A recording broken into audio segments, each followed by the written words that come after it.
माननीय वित्त मंत्री Shrimati Nirmala Sitharaman ji. Item number one. Item number one. Sir, with your permission, I rise to lay on the table a copy each of the following papers, Hindi and English versions, under Article 281 of the Constitution, Report for 2026 to 2031, Volume 1, Main Report of the 16th Finance Commission. 2. Report for 2026-2031, Volume 2, Annexures of the 16th Finance Commission. Number 3, explanatory memorandum as to the action taken on the recommendations contained in the above report. Item number 2, माननीय वित्त मंत्री Nirmala Sitharaman ji.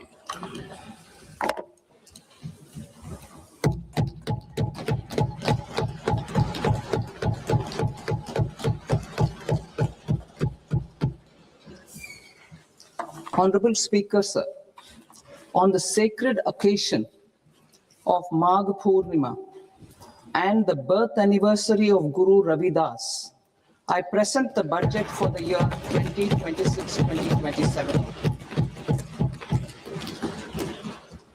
Since we assumed office 12 years ago, India's economic trajectory has been marked by stability, fiscal discipline, sustained growth, and moderate inflation. This is the result of conscious choices we have made, even in times heightened uncertainty and disruption. Our government, led by Honorable Prime Minister Modi, has decisively and consistently chosen action over ambivalence, reform over rhetoric, and people over populism. We have pursued far-reaching structural reforms, fiscal prudence and monetary stability, whilst maintaining a strong thrust on public investment. Keeping Atmanirbharta as a lodestar, we have built domestic manufacturing capacity, energy security, and reduced critical import dependencies. Simultaneously, we have ensured that citizens benefit from every action of the government, undertaking reforms to support employment generation, agricultural productivity, household purchasing power, and universal services to people. These measures have delivered a high growth rate of around 7% and helped us make substantial strides in poverty reduction and improvement in the lives of our people. Today, we face an external environment in which trade and multilateralism are imperiled and access to resources and supply chains are disrupted. New technologies are transforming production systems while sharply increasing demands on water, energy, and critical minerals. India will continue to take confident steps towards Viksit Bharat, balancing ambition with inclusion. As a growing economy with expanding trade and capital needs, India must also remain deeply integrated with global markets, exporting more and attracting stable long-term investment. As I begin Part A, I want to express my gratitude to the people for standing firmly with us as we forge our way together towards becoming one of the largest economies of the world.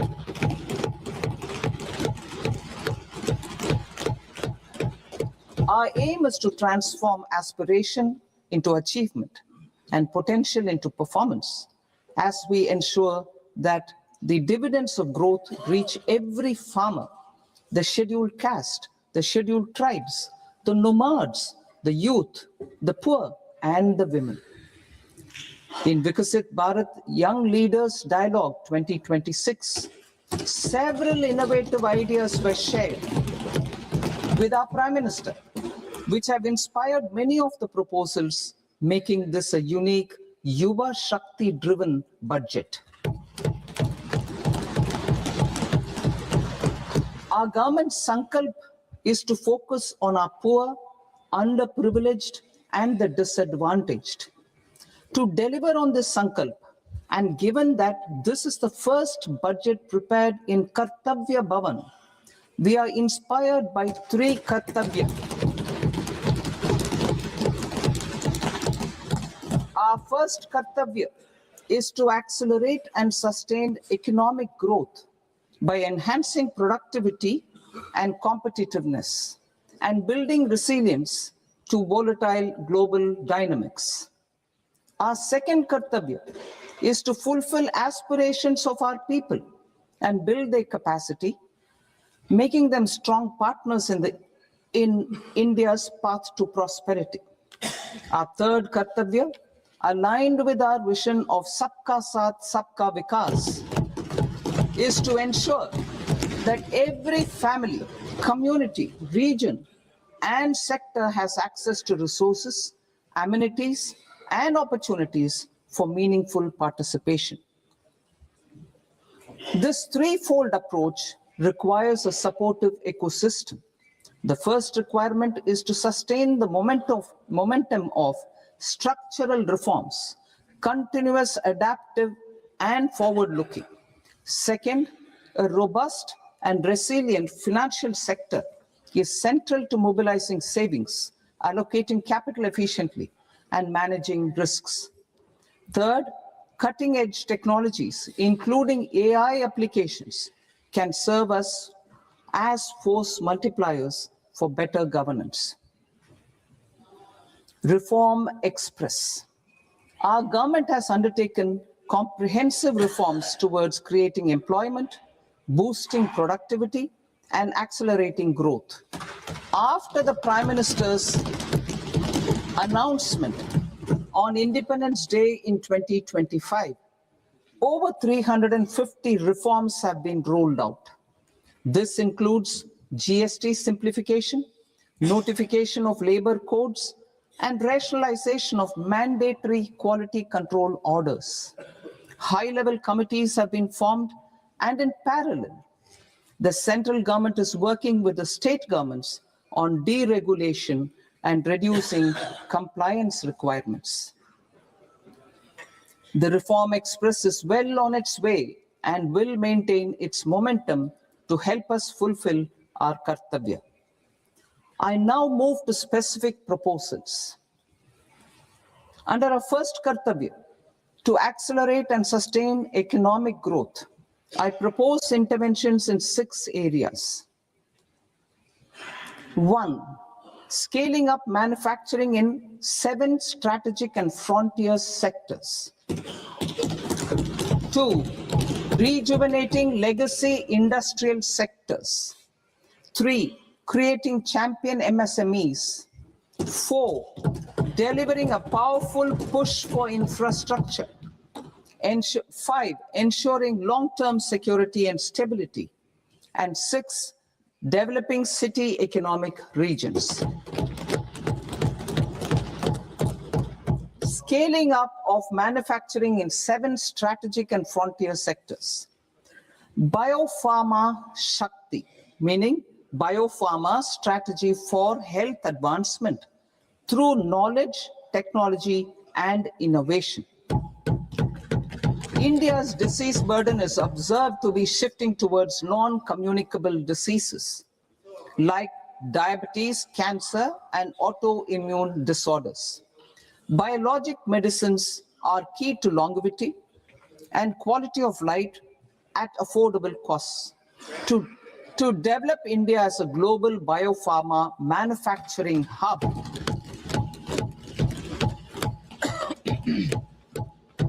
I propose the Biopharma Shakti with an outlay of 10,000 crores over the next 5 years.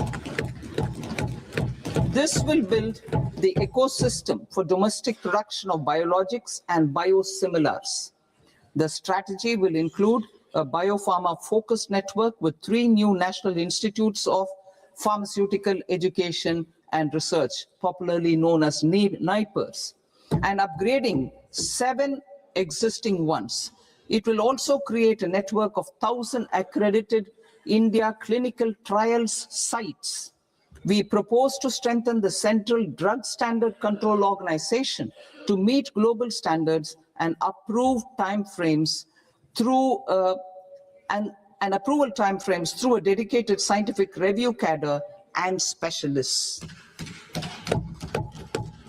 India's semiconductor mission 1.0 expanded India's semiconductor sector capabilities.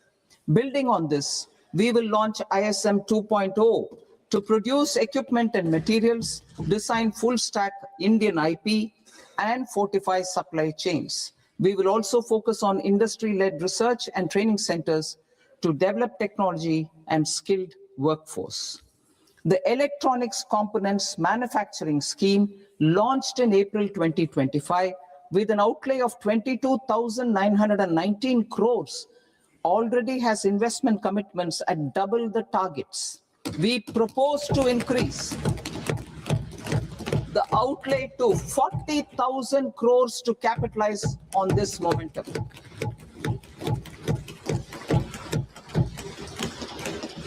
A scheme for rare earth permanent magnets was launched in 2025 November.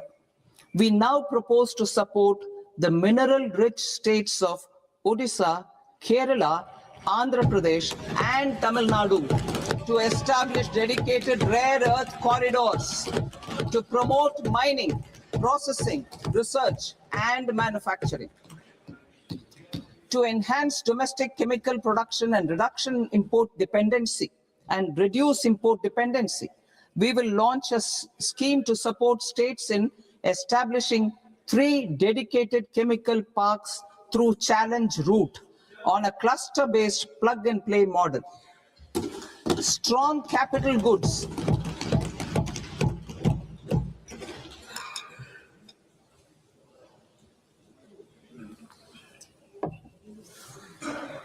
Strong capital goods capability is a determinant of productivity and quality across different sectors. Towards building this capacity, I propose the following.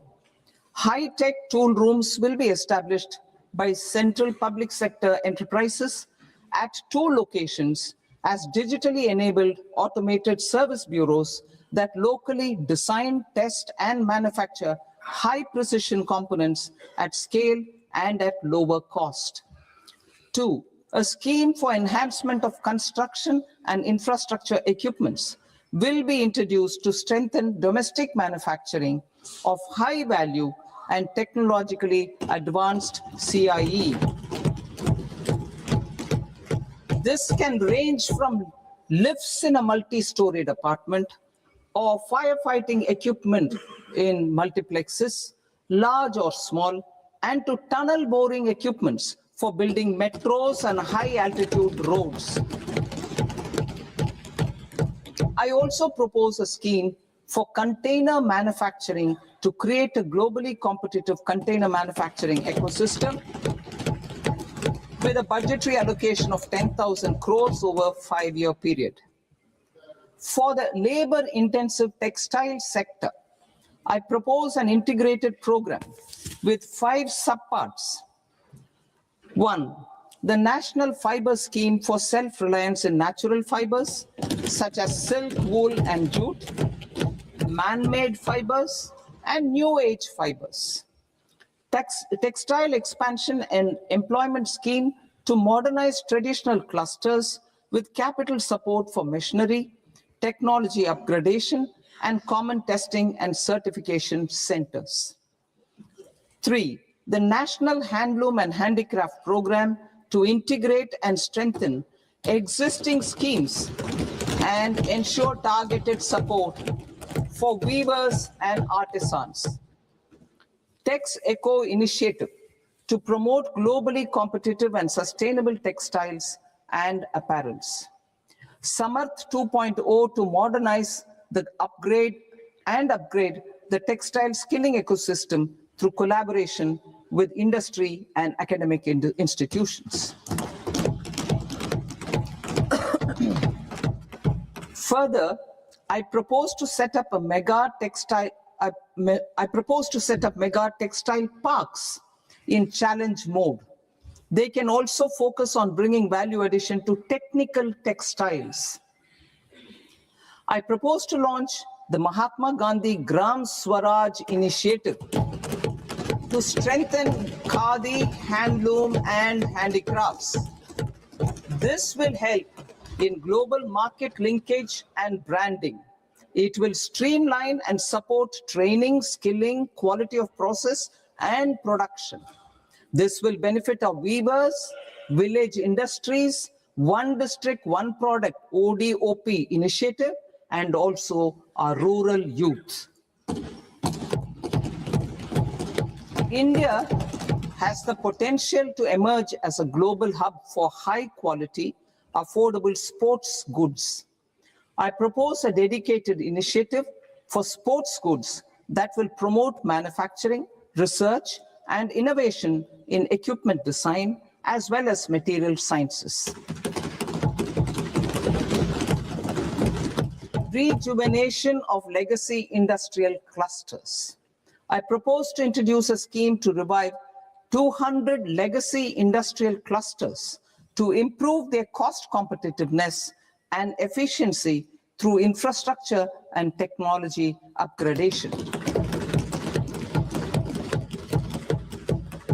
Creating champion SMEs and supporting micro enterprises. Recognizing MSMEs as a vital engine of growth, I propose a three-pronged approach to help them grow as champions. Equity support. I propose to introduce a dedicated 10,000 crores SME growth fund to create future champions, incentivizing enterprises based on select criteria. I also propose to top up the Self-Reliant India Fund set up in 2021 with 2,000 crores to continue support to micro enterprises and maintain their access to risk capital. Liquidity support. With TREDS, more than 7 lakh crore has been made available to MSMEs. To leverage its full potential, I propose 4 measures. 1, mandate TREDS as the transaction settlement platform for all purchases from MSMEs by CPSEs, serving as a benchmark for other corporates. 2, introduce a credit guarantee support mechanism through CGTMSE for invoice discounting on TREDS platform. 3, link GEM with TREDS for sharing information with financiers about government purchases from MSMEs, encouraging cheaper and quicker financing. 4, introduce TREDS receivables as asset-backed securities, helping develop a secondary market, enhancing liquidity and settlement of transactions. Professional support. Government will facilitate professional institutions such as the ICAI, ICSI, ICMAI to design short-term modular courses and practical tools to develop a cadre of corporate mitras, especially in Tier 2 and Tier 3 towns. These accredited para-professionals will help MSMEs meet compliance requirements at affordable costs. Infrastructure. During this past decade, our government has undertaken several initiatives for large-scale enhancement of public infrastructure, including through new financing instruments such as Infrastructure Investment Trust (InvITs) and Real Estate Investment Trust (REITs), and institutions like NIIF and NABFID. We shall continue to focus on developing infrastructure in cities with over 5 lakh population, that is Tier 2, Tier 3 cities, which have expanded to become growth centers. Public capital expenditure has increased manifold from 2 lakh crore in 2014-15 to an allocation of 11.2 lakh crore in BE 25-26. In this coming year, that is financial year 2026-27, I propose to increase it to 12.2 lakh crores to continue the momentum. To strengthen the confidence of private developers regarding risks during infrastructure development and construction phase, I propose to set up an infrastructure risk guarantee fund to provide prudentially calibrated partial credit guarantee to lenders. Over the years, RITES have emerged as a successful instrument for asset monetization. I propose to accelerate recycling of significant real estate assets of the CPSEs through the setting up of dedicated RITES. To promote environmentally sustainable movement of cargo, I propose to 1. Establish new dedicated freight corridors connecting Dankuni in the east to Surat in the west. Operationalize 20 new national waterways over the next 5 years, starting with National Waterways 5 in Orissa to connect mineral-rich areas of Talcher and Angul and industrial centers like Kalinga Nagar to the ports of Paradeep and Dhamra. Training institutes will be set up as regional centers of excellence for development of required manpower for these waterways. This will benefit youth in the entire stretch of the waterways to train and acquire skills. Further, a ship repair ecosystem catering to inland waterways will also be set up at Varanasi and Patna.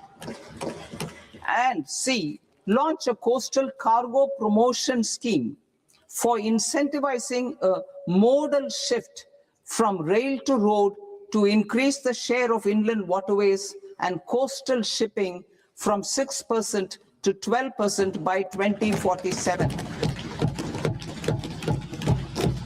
To enhance last mile and remote connectivity and promote tourism, I propose to give incentives to indigenize manufacturing of seaplanes.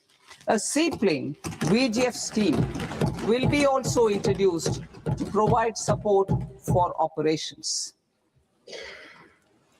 Carbon capture, utilization, and storage. Aligning with the roadmap launched in December 2025, the carbon capture, utilization, and storage technologies at scale will achieve higher readiness and in end-use application across 5 industrial sectors, including power, steel, cement, refineries, and chemicals. An outlay of 20,000 crore is proposed over the next 5 years for this purpose. City economic regions. Cities are India's engines of growth, innovation, and opportunities. We shall now focus on Tier 2, Tier 3 cities, and even temple towns, which need modern infrastructure and basic amenities. This budget aims to further amplify the potential of cities to deliver the economic power of agglomerations by mapping city economic regions based on their specific growth drivers. An allocation of 5,000 crore per CER over 5 years is proposed for implementing their plans through a challenge mode with a reform cum result-based financing mechanism. In order to promote environmentally sustainable passenger systems, we will develop 7 high-speed rail corridors between cities as growth connectors, namely Mumbai to Pune, Pune to Hyderabad, Hyderabad to Bengaluru, Hyderabad to Chennai, Chennai to Bengaluru, Delhi to Varanasi, Varanasi to Siliguri.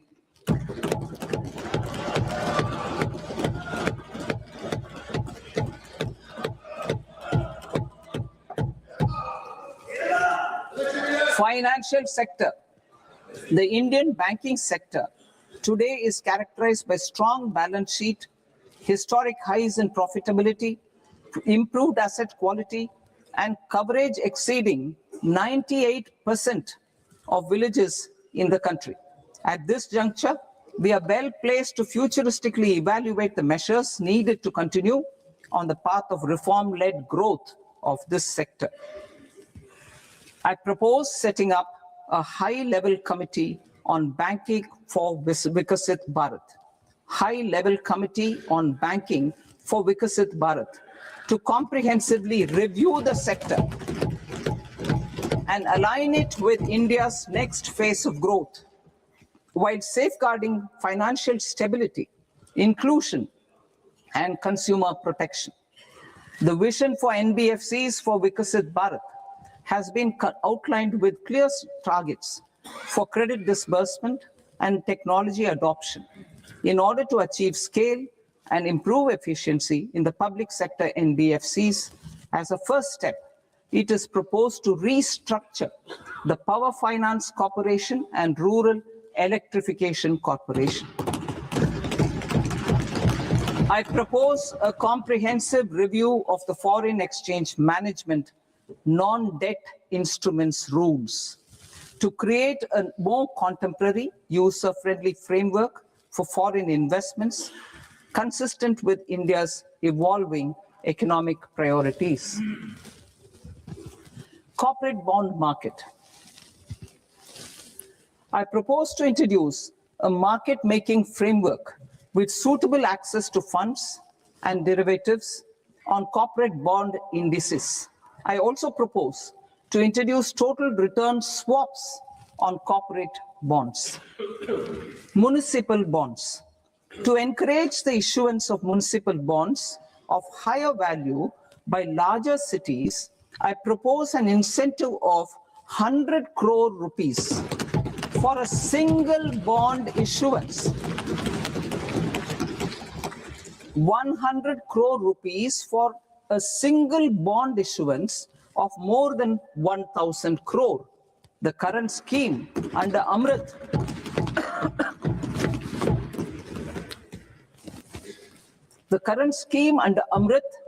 which incentivizes issuances up to 200 crores only, will also continue to support smaller and medium towns. That will also continue to support the smaller and medium towns. Ease of doing business. Individual persons resident outside India, PROI, will be permitted to invest in equity instruments of listed Indian companies through the Portfolio Investment Scheme. It is also proposed to increase the investment limit for an individual PROI under the scheme from 5% to 10%, with an overall investment limit for all individual PROIs to 24% from the current 10%. Emerging technologies including AI.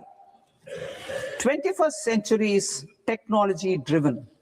Adoption of technology is for the benefit of all people. Farmers in the field, women in STEM, youth keen to upskill, and Divyangjan to access newer opportunities. The government has taken several steps to support new technologies through AI Mission, National Quantum Mission, Anusandhan National Research Fund, and Research and Development and Innovation Fund. Our second kartavya is to fulfill aspirations and build capacities. Close to 25 crore individuals have come out of multi-dimensional poverty through a decade of our government's sustained and reform-oriented efforts.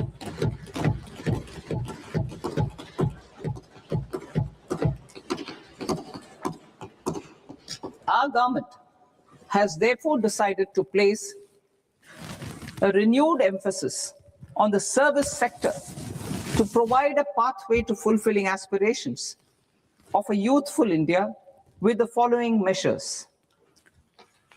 I propose to set up a high-powered Education to Employment and Enterprises Standing Committee to recommend measures that focus on services sector as a core driver of Viksit Bharat. This will make us a global leader in services with a 10% global share by 2047. The committee will prioritize areas to optimize the potential for growth, employment, and exports.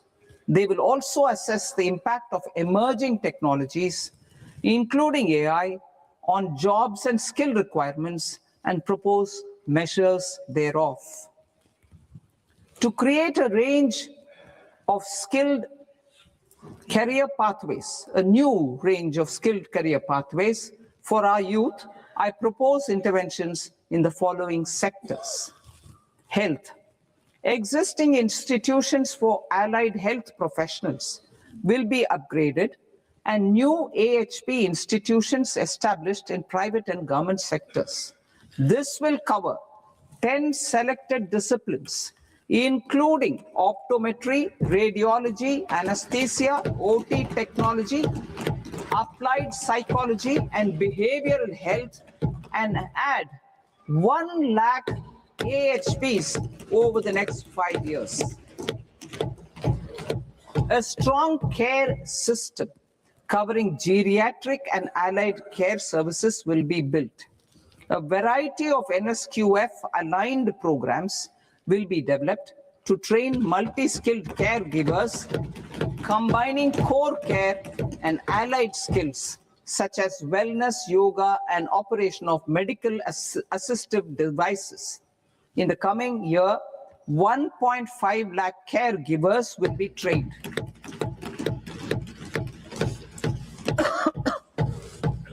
Hubs for medical value tourism. To promote India as a hub for medical tourism services, I propose to launch a scheme to support states in establishing 5 regional medical hubs in partnership with the private sector. These hubs will serve as integrated healthcare complexes that combine medical, educational, and research facilities. They will have Ayush centers, medical value tourism facilitation centers, and infrastructure for diagnostics, post-care, and rehabilitation. These hubs will provide diverse opportunities, job opportunities for health professionals, including doctors and AHPs. Ancient Indian yoga, already respected in several parts of the world, was given a mass global recognition when Honorable Prime Minister took it to the UN. Post-COVID, Ayurveda gained a similar global acceptance and recognition. Exporting quality Ayurveda products helps farmers who grow the herbs and youth who process the products. To meet growing global demand, a few more steps are being taken. I propose to 1. Set up 3 new All India Institutes of Ayurveda. 2. Upgrade Ayush pharmacies and drug testing labs for higher standards of certification ecosystem and make available more skilled personnel. 3. Upgrade the WHO Global Traditional Medicine Center in Jamnagar to bolster evidence-based research, training, and awareness for traditional medicine. Animal husbandry. Livestock contributes to close to 16% of farm income, including of poor and marginal households. To scale up availability of veterinary professionals by more than 20,000, I propose to roll out a loan-linked capital subsidy support scheme for establishment of veterinary and para-veterinary colleges, veterinary hospitals, diagnostic laboratories, and breeding facilities in private sector. Collaboration between Indian and foreign institutions will also be facilitated. Orange economy. India's animation, visual effects, gaming and comics sector, AVGC sector, is a growing industry projected to require 2 million professionals by 2030. I propose to support the Indian Institute of Creative Technologies, Mumbai, in setting up AVGC content creator labs in 15,000 secondary schools all over the country and 500 colleges. The Indian design industry is expanding rapidly, and yet there is a shortage of Indian designers. I propose to establish, through Challenge Route, a new National Institute of Design to boost design education and development in the eastern region of India. Education. Our government will support states through Challenge Route in creating 5 university townships in the vicinity of major industrial and logistics corridors. These planned academic zones will host multiple universities, colleges, and research institutions, skill centers, and residential complexes. In higher education, STEM institutions, prolonged hours of study and laboratory work pose some challenges for girl students. Through VGF, Viability Gap Funding and capital support, one girls' hostel will be established in every district.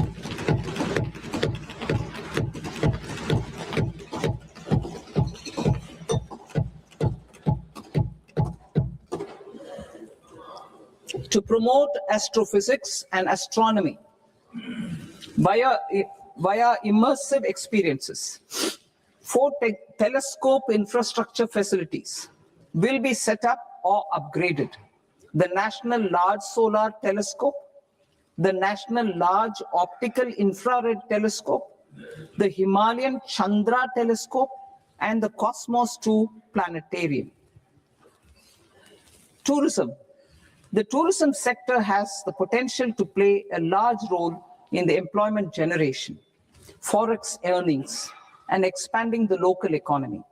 I propose to set up a National Institute of Hospitality by upgrading the existing National Council for Hotel Management and Catering Technology. It will function as a bridge between academia, industry, and government. I also propose a pilot scheme for upskilling 10,000 guides in 20 iconic tourist sites through a standardized, high-quality, 12-week training course in hybrid mode in collaboration with the Indian Institute of Management. A national destination digital knowledge grid will be established to digitally document all places of significance, cultural, spiritual, and heritage. This initiative will create a new ecosystem of jobs for local researchers, historians, content creators, and technology partners. India has the potential and opportunity to offer world-class trekking and hiking experience. We will develop ecologically sustainable mountain trails in Himachal Pradesh, Uttarakhand, and Jammu Kashmir. Also in Araku Valley in the Eastern Ghats and Podigai Malai in the Western Ghats. Turtle trails along key nesting sites in the coastal areas of Odisha, Karnataka, and Kerala. And 3 bird watching trails along the Pulikat Lake in Andhra Pradesh, Tamil Nadu. It's on the border. Under the visionary leadership of Honorable Prime Minister, we established the International Big Cat Alliance in 2024.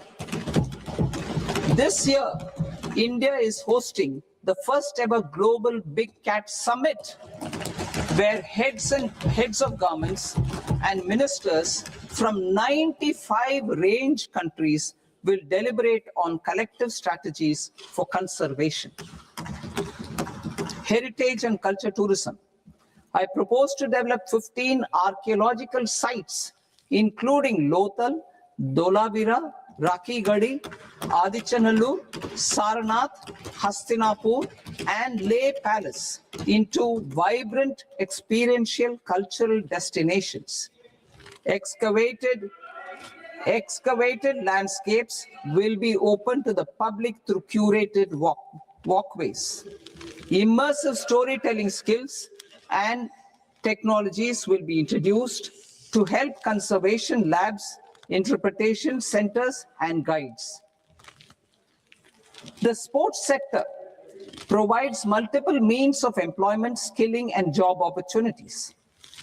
Taking forward the systematic nurturing of sports talent, which is set in motion through the Khelo India program earlier, I propose to launch a Khelo India mission to transform the sports sector over the next decade. The mission will facilitate an integrated talent development pathway supported by training centers, which are foundational, intermediate, and elite levels. B, systematic development of coaches and support staff. C, integration of sports science and technology. D, competitions and leagues to promote sports culture and provide platforms. And E, development of sports infrastructure for training and competition. Our third Kartavya aligns with our vision of Sabka Saath, Sabka Vikas towards Vikasit Bharat. This requires targeted efforts for 1, increasing farmer incomes through productivity enhancement and entrepreneurship, with special attention to small and marginal farmers. B, empowering Divyangjan through access to livelihood opportunities, training, and high-quality assistive devices. C, empowering the vulnerable to access mental health and trauma care. D, focus on the Purvodaya states and the Northeast region to accelerate development and employment opportunities. Fisheries. We will undertake initiatives for integrated development of 500 reservoirs and Amrit Sarovars. 2, strengthen the fisheries value chain in coastal areas and enable market linkages involving startups and women-led groups together with fish farmer producer organizations. Animal husbandry.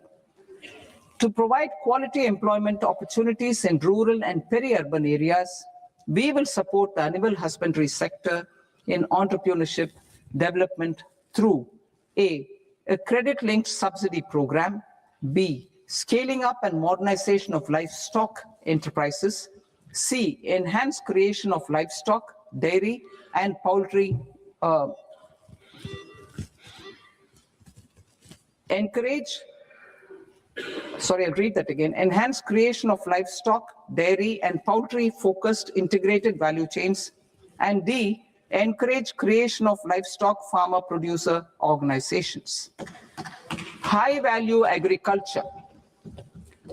To diversify farm outputs, increase productivity, enhance farmers' incomes, and create new employment opportunities, we will support high-value crops such as coconut, sandalwood, cocoa, cashew in the coastal areas, agar trees in Northeast, and nuts such as almonds, walnuts, and pine nuts in our hilly regions. These, all of them, will be supported. India is the world's largest producer of coconuts. About 30 million people, including nearly 10 million farmers, depend on coconuts for their livelihood. To further enhance competitiveness in coconut production, I propose a coconut promotion scheme to increase production and enhance productivity through various interventions, including including replacing and non-productive trees with new saplings or plants or varieties in major coconut growing states. A dedicated program is proposed for Indian cashew and cocoa to make India self-reliant in raw cashew and coconut production and processing, enhance export competitiveness, and transform Indian cashew and Indian cocoa into premium global brands by 2030. Sandalwood. Sandalwood is closely linked to India's social and cultural heritage. Our government will partner with state governments to promote focused cultivation and post-harvest processing to restore the glory of the Indian sandalwood ecosystem, to rejuvenate old, low-yielding orchards, and expand high-density cultivation of walnuts, almonds, and pine nuts. We will support a dedicated program to enhance farmer incomes and in bringing value addition by engaging youth. Bharat Vistar, that is virtually integrated system to access agricultural resources. I propose to launch Bharat Vistar, a multilingual AI tool that shall integrate the AgriStack portals and the ICAR package on agricultural practices with AI systems. This will enhance farm productivity, enable better decisions for farmers, and reduce risk by providing customized advisory support. She Marts for rural women-led enterprises. Building on the success of Lakpati Didi program, I propose to help women take the next step from credit-linked livelihoods to being owners of enterprises. Self-help entrepreneur, She Marts will be set up as community-owned retail outlets within the cluster-level federations through enhanced and innovative financing instruments. Empowering Divyangjan. Divyangjan Kaushal Yojana. Information technology, AVGC sectors, hospitality and food and beverages sectors often offer task-oriented and process-driven roles which are suitable for Divyangjan. We will ensure dignified livelihood opportunities through industry-relevant and customized training specific to each Divyangjan group. Divyang Sahara Yojana. Timely access to high-quality assistive devices for all eligible Divyangjan is a fundamental need. I propose to, 1, support the Artificial Limbs Manufacturing Corporation of India, Alimco, to set up and to scale up production of assistive devices, invest in R&D and AI integration, strengthen PM Divyasha Kendras, and support setting up of assistive technology marts as modern retail style centers where Divyangjan and senior citizens can see, try, and purchase assistive products. Reaffirming our commitment to mental health and trauma care. There are no national institutes for mental health care in North India. We will therefore set up a NIMHANS 2 and also upgrade national mental health institutes in Ranchi and in Tezpur as regional apex institutions. Emergencies expose families, particularly the poor and vulnerable, to unexpected expenditure. We will strengthen and increase these capacities by 50% in district hospitals by establishing emergency and trauma care centers. Focus on Purvodaya states and northeastern regions. Purvodaya. I propose the development of an integrated East Coast industrial corridor with a well-connected node at Durgapur, creation of 5 tourism destinations in 5 Purvodaya states, and the provision of 4,000 e-buses. Buddhist sites in northeastern region. The northeastern region is a civilizational confluence of Theravada and Mahayana or Vajrayana traditions. I propose to launch a scheme for development of Buddhist circuits in Arunachal Pradesh, Sikkim, Assam, Manipur, Mizoram, and Tripura. The scheme will cover preservation of temples and monasteries, pilgrimage interpretation centers, connectivity, and pilgrim amenities. 16th Finance Commission. On 17th November 2025, the 16th Finance Commission submitted its report to the President. As mandated under Article 281 of the Constitution, the government is to lay the report along with the explanatory memorandum on the action taken report on the recommendations of the Commission in Parliament, which, Sir, Honorable Speaker, you've allowed me to do at the commencement of this session. The government has accepted the recommendation of the Commission to retain the vertical share of devolution at 41%. As recommended by the Commission, I have provided 1.4 lakh crores of rupees to the states for the year 2026-2027 as Finance Commission grants. These include rural and urban local body and disaster management grants. Fiscal consolidation. Government has been delivering on our fiscal commitments consistently without compromising on social needs. To strive towards accepted standards of fiscal management in Budget 25-26, I had indicated that the central government would target reaching a debt to GDP ratio of 50 plus or minus 1% by 2030-31.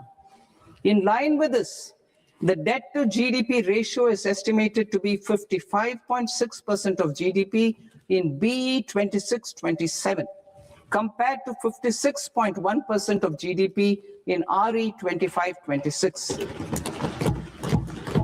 A declining debt to GDP ratio will gradually free up resources for priority sector lending and expenditure by reducing the outgo on interest payments.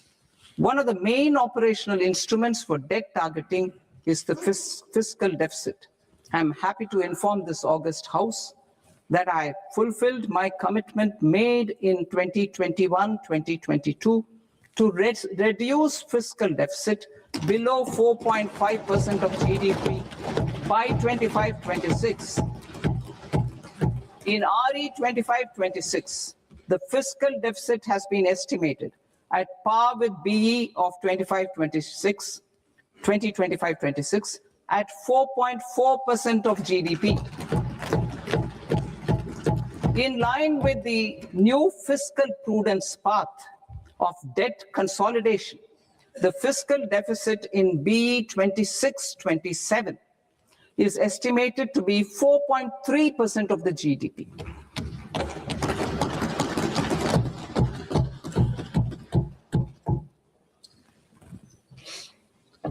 The revised estimates of the non-debt receipts are 34 lakh crore rupees, of which the center's net tax receipts are 26.7 lakh crore. The revised estimate of the total expenditure is 49.6 lakh crore rupees, of which the capital expenditure is about 11 lakh crores. Budget estimates 2026 to 2027. Coming to 26-27, the non-debt receipts and the total expenditure are estimated as 36.5 lakh crore and 53.5 lakh crore respectively. The center's net tax receipts are estimated at 28.7 lakh crore rupees. To finance the fiscal deficit, the net market borrowings from dated securities are estimated at 11.7 lakh crore rupees. The balance financing is expected to come from small savings and other sources. The gross market borrowings are estimated at 17.2 lakh crore rupees. I'll now move to Part B. Part B, direct taxes.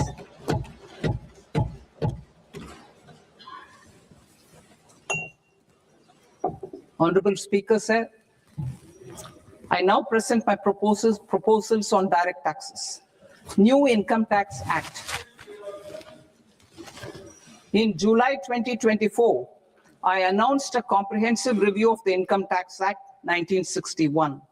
This was completed in a record time, and the Income Tax Act 2025 will come into effect from 1st April 2026. The simplified income tax rules and forms will be notified shortly, giving adequate time to taxpayers to acquaint themselves with its requirements. The forms have been redesigned such that ordinary citizens can comply without difficulty. Ease of living. I propose that any interest awarded by the Motor Accident Claims Tribunal to a natural person will be exempt from income tax, and any TDS on this account will be done away with. I propose to reduce TCS rate on the sale of overseas tour program package from the current 5% and 20% to 2% without any stipulation of amount. I propose to reduce TCS rate for pursuing education and for medical purposes under the Liberalized Remittance Scheme, popularly known as LRS, from 5% to 2%. Supply of manpower services is proposed to be specifically brought within the ambit of payment to contractors for the purpose of TDS to avoid ambiguity. Thus, TDS on these services will be at the rate of either 1% or 2% only. I propose a scheme for small taxpayers, wherein a rule-based automated process will enable obtaining a lower or nil deduction certificate instead of filing an application with the assessing officer. For the ease of taxpayer holding securities in multiple companies, I propose to enable depositories to accept Form 15G or Form 15H from the investor and provide it directly to various relevant companies. I propose to extend time available for revising returns from 31st December to up to 31st March with the payment of a nominal fee. I also propose to stagger the timeline for filing of tax returns. Individuals with ITR 1 and ITR 2 returns will continue to file till 31st July, and non-audit business cases or trusts are proposed to be allowed time till 31st August.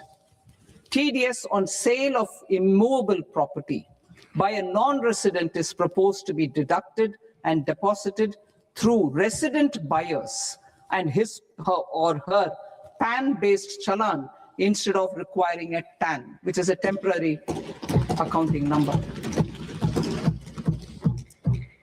To address practical issues of small taxpayers like students, young professionals, tech employees, relocated NRIs, and such others, I propose to introduce a one-time 6-month foreign asset disclosure scheme for these taxpayers to disclose income or assets below a certain size. This scheme would be applicable for two categories of taxpayers, namely, A, who did not disclose their overseas income or assets, and B, who disclosed their overseas income and or paid due tax but could not declare the asset acquired. For category A, the limit of undisclosed income or asset is proposed to be up to 1 crore rupees. They need to pay 30% of fair market value of asset or 30% of undisclosed income as tax and 30% as additional income tax in lieu of penalty, and would thereby get immunity from prosecution. For category B, asset value is proposed to be up to 5 crore rupees. Here, immunity from both penalty and prosecution will be available with a payment of fee of 1 lakh rupees. Rationalizing penalty and prosecution. Multiplicity of proceedings are hindrance to the ease of doing business. I propose to integrate assessment and penalty proceedings by way of a common order for both. There will be no interest liability on the taxpayer on the penalty amount for the period of appeal before the first appellate authority, irrespective of the outcome of appeal process. Further, quantum of prepayment is being reduced from 20% to 10% and will continue to be calculated only on core tax demand. As an additional measure for reducing litigation, I propose to allow taxpayers to update their returns even after reassessment proceedings have been initiated, and an additional 10% tax rate over and above the rate applicable for the relevant year. The assessing officer will then use only this updated return in his proceedings. There is already a framework for immunity from penalty and prosecution in the cases of underreporting. I propose to apply this framework for immunity to misreporting too. However, in such a case, the taxpayer will need to pay 100% of the tax amount as an additional income tax over and above the tax and interest due. Penalties for certain technical defaults, such as failure to get accounts audited, non-furnishing of transfer pricing audit report, and default in furnishing statement for financial transactions are proposed to be converted into fee.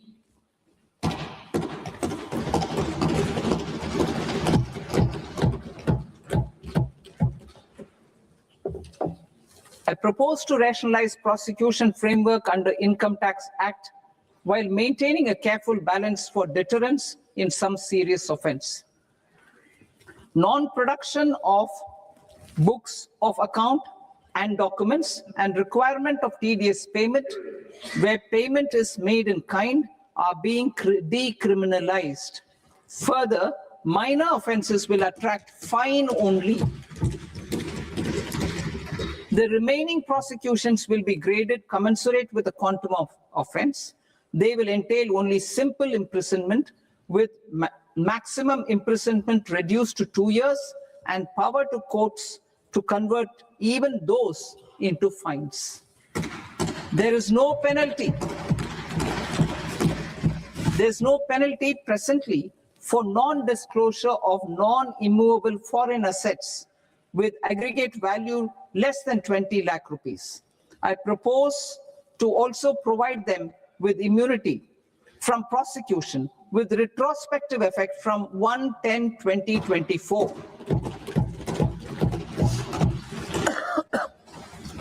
Cooperatives. Deduction is already allowed to a primary cooperative society engaged in supplying milk, oilseeds, fruits or vegetables raised or grown by its members. I propose to extend this deduction to also include supply of cattle feed and cotton seed produced by its members. I propose to allow inter-cooperative society dividend income as deduction under the new tax regime to the extent it is further distributed to its members. I further propose to allow exemption for a period of 3 years to dividend income received by a notified national cooperative federation on their investments made in companies up to 31/1/2026. This exemption would be allowed only for dividends further distributed to its member cooperatives. Supporting IT sector as India's growth engine. India is a global leader in software development services, IT-enabled services, knowledge process outsourcing services, and contract R&D services relating to software development. These businesses and their segments are quite interconnected with each other. All these services are proposed to be clubbed under a single category of information technology services with a common safe harbor margin of 15.5% applicable to all. The threshold for availing safe harbor for IT services is being enhanced substantially from 300 crore rupees to 2,000 crore rupees. Safe harbor for IT services shall be approved by an automated rule-driven process without any need for tax officer to examine and accept the application. Once applied by an IT services company, the same safe harbor can be continued for a period of 5 years at a stretch at its choice. For IT services companies who want to conclude advanced pricing agreement, APA, I propose to fast-track unilateral APA process for IT services and endeavor to conclude it within a period of 2 years. The period of 2 years can be extended by a further period of 6 months on taxpayers' request. I propose to extend the facility of modified returns available to the entity entering APA to its associated entities also. Attracting global business and investment. Recognizing the need to enable critical infrastructure and boost investment in data centers, I propose to provide tax holiday till 2047 to any foreign company that provides cloud services to customers globally by using data center services from India. It will, however, need to provide services to Indian customers through an Indian reseller entity. I also propose to provide a safe harbor of 15% on cost in case the company providing data center services from India is a related entity. To harness the efficiency of just-in-time logistics for electronic manufacturing, I propose to provide safe harbor to non-residents for component warehousing in a bonded warehouse at a profit margin of 2% of the invoice value. The resultant tax of about 0.7% will be much lower than in competing jurisdictions. To provide fillip to toll manufacturing in India, I propose to provide exemption from income tax for 5 years to any non-resident who provides capital goods, equipment, or tooling to any toll manufacturer in a bonded zone.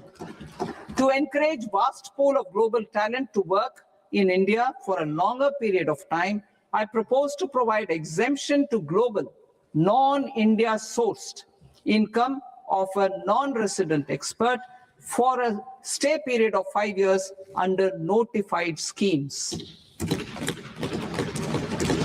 I propose to provide exemption from minimum alternate tax, the MAT, to all non-residents who pay tax on presumptive basis.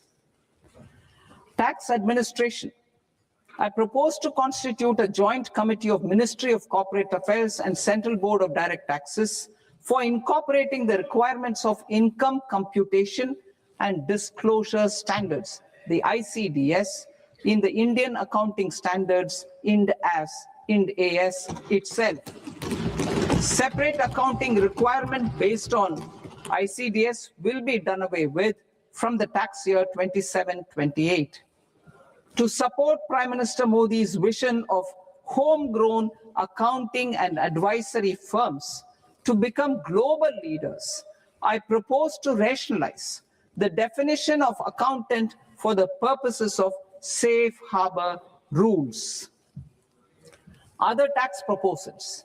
Change in taxation of buyback was brought in to address the improper use of buyback route by promoters. In the interest of minority shareholders, I propose to tax buyback for all types of shareholders as capital gains. However, to disincentivize misuse of tax arbitrage, promoters will pay an additional buyback tax. This will make effective tax 22% for corporate promoters. For non-corporate promoters, the effective tax will be 30%. TCS rate for sellers of specific goods, namely alcoholic liquor, scrap, and minerals, will be rationalized to 2%, and that on Tendu leaves will be reduced from 5% to 2%. I propose to raise the STT on futures to 0.05% from the present 0.02%. STT on options premium and exercise of options are both proposed to be raised to 0.15% from the present rate of 0.1% and 0.125% respectively. We reformed the taxation landscape for corporates in 2019 by providing them a simplified regime with lower tax rate so that they could productively focus on business rather than on claim of deductions and exemptions.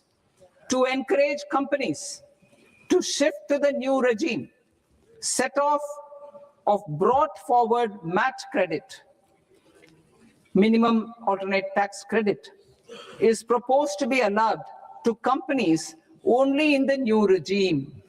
Set off using available MAT credit is proposed to be allowed to an extent of 1/4 of the tax liability in the new regime. MAT is proposed to be made final tax, so there will be no further credit accumulation from 1st April 2026. In line with this change, the rate of final tax is being reduced to 14% from the current MAT rate of 15%. The brought forward MAT credit of taxpayers accumulated till 30th March 2026 will continue to be available to them for set off as above. Indirect taxes. I shall now take up proposals related to indirect taxes. My proposals for customs and central excise aim to further simplify the tariff structure, support domestic manufacturing, promote export competitiveness, and correct inversion in duty. To continue weeding out long continuing customs duty exemptions, I propose to remove certain exemptions on items which are being manufactured in India or where the imports are negligible. Similarly, to further simplify the process of ascertaining the rate of duty applicable on a particular item, I propose to incorporate certain effective rates in various customs notifications to the tariff schedule itself. I shall now take up sector-specific proposals. Promotion of exports of marine, leather, and textile products. I propose to increase the limit for duty-free imports of specified inputs used for processing seafoods for export from the current 1% to 3% of FOB value of the previous year's export turnover. I also propose to allow duty-free imports of specified inputs, which is currently available for exports of leather or synthetic footwear, to exports of shoe uppers as well. I propose to extend the time period for export of final product from the existing 6 months to 1 year for exporters of leather or textile garments, leather or synthetic footwear, and other leather products. Energy transition and security.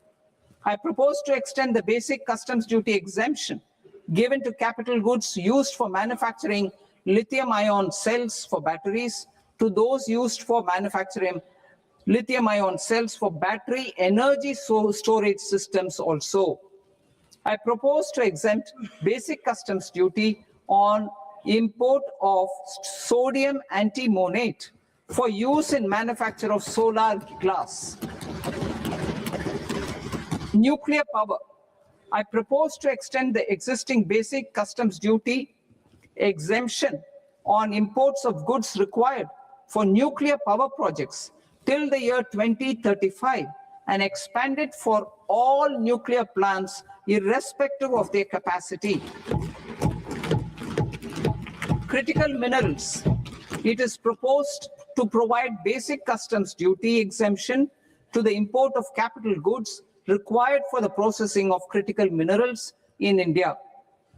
Biogas blended CNG. I propose to exclude the entire value of biogas while calculating the central excise duty payable on biogas blended CNG. Civil and defense aviation. I propose to exempt basic customs duty on components and parts required for the manufacture of civilian training and other aircrafts. It is proposed to exempt basic customs duty on raw materials imported for the manufacture of parts of aircraft to be used in maintenance, repair, or overall requirements by units in the defense sector. Electronics. To deepen value addition in the consumer electronics sector, I propose to exempt basic customs duty on specified parts used in the manufacture of microwave ovens. Special economic zone. To address the concerns arising about utilization of capacity by manufacturing units in the special economic zones due to global trade disruptions, I propose as a special one-time measure to facilitate sales by eligible manufacturing units in SEZs to the domestic tariff area at concessional rates of duty. The quantity of such sales will be limited to a prescribed proportion of their exports. Necessary regulatory changes will be undertaken to operationalize the measures while ensuring level playing field for the units working in the DTA. Ease of living. To rationalize the customs duty structure for goods imported for personal use, I propose to reduce the tariff rate on all dutiable goods imported for personal use from 20% to 10%. To provide relief to patients, particularly those suffering from cancer, I propose to exempt basic customs duty on 17 drugs or medicines.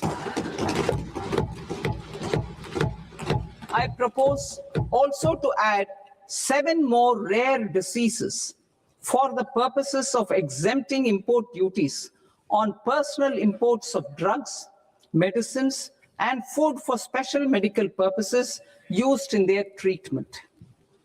Customs process. India's role and share in the global trade is poised for a major leap in line with our ambition and journey towards Vikasit Bharat. In this regard, I propose many measures for custom processes to have minimal intervention for smoother and faster movement of goods and greater certainty to the trade. Trust-based systems. I propose to enhance duty deferral period for Tier 2 and Tier 3 authorized economic operators, known as AEOs, from 15 days to 30 days. I propose to provide eligible manufacturer importers the same duty deferral facility. This should encourage them to get themselves accredited as a full-fledged Tier 3 AEO in due course. To provide greater certainty and for better business planning, I propose to extend validity period of advance ruling binding on customs from the present 3 years to 5 years. In the spirit of the whole of government approach,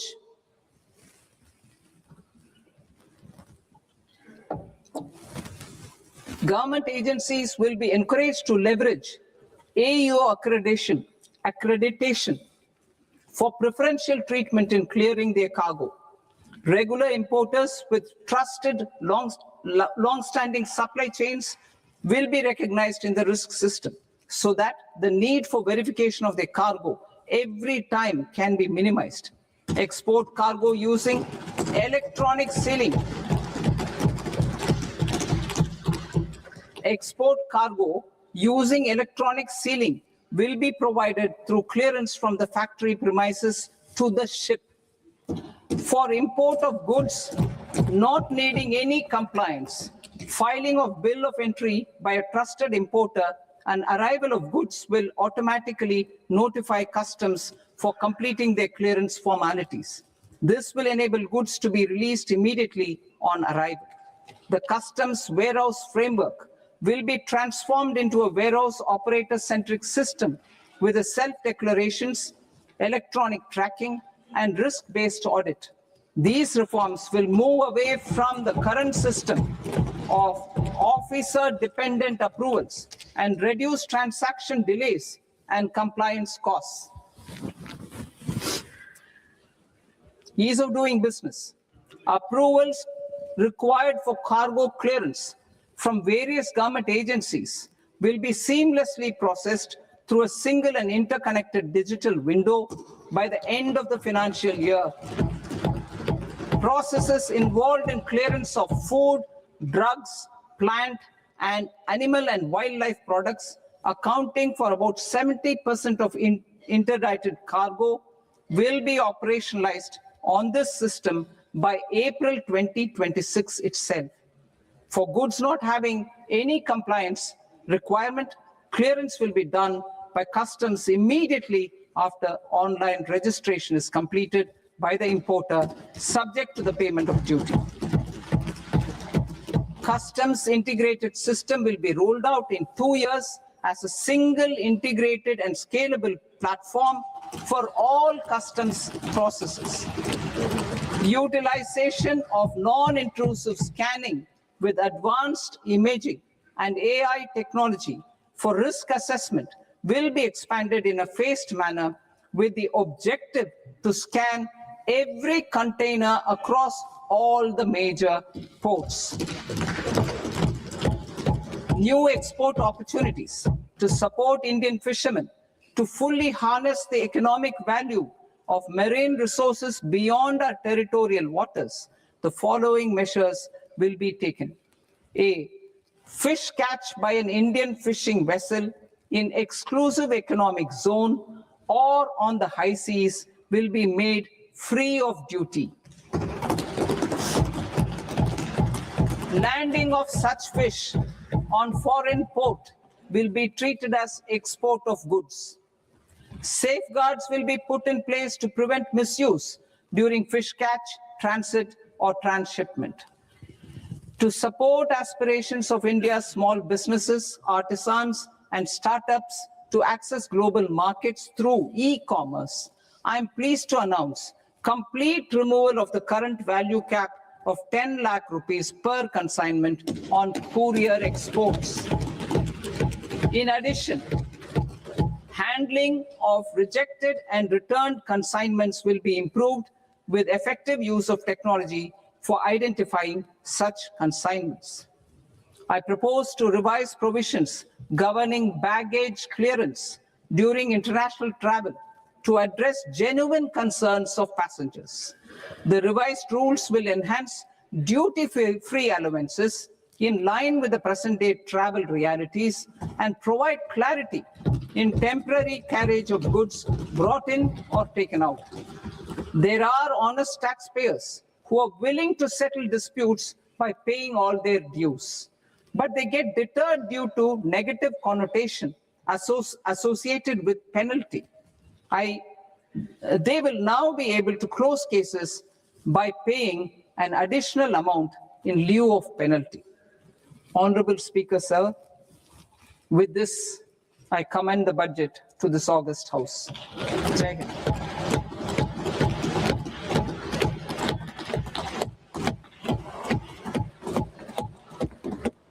1.5 hours. Item number 3 माननीय वित्त मंत्री जी।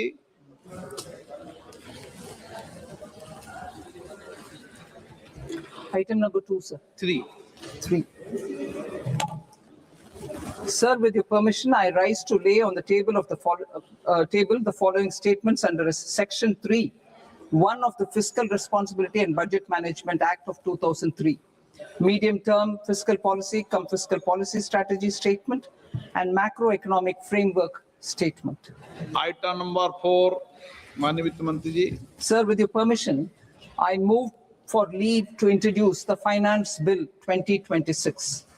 प्रश्न ये कि विधेयक को पुनर्स्थापित करने की अनुमति प्रदान की जाए।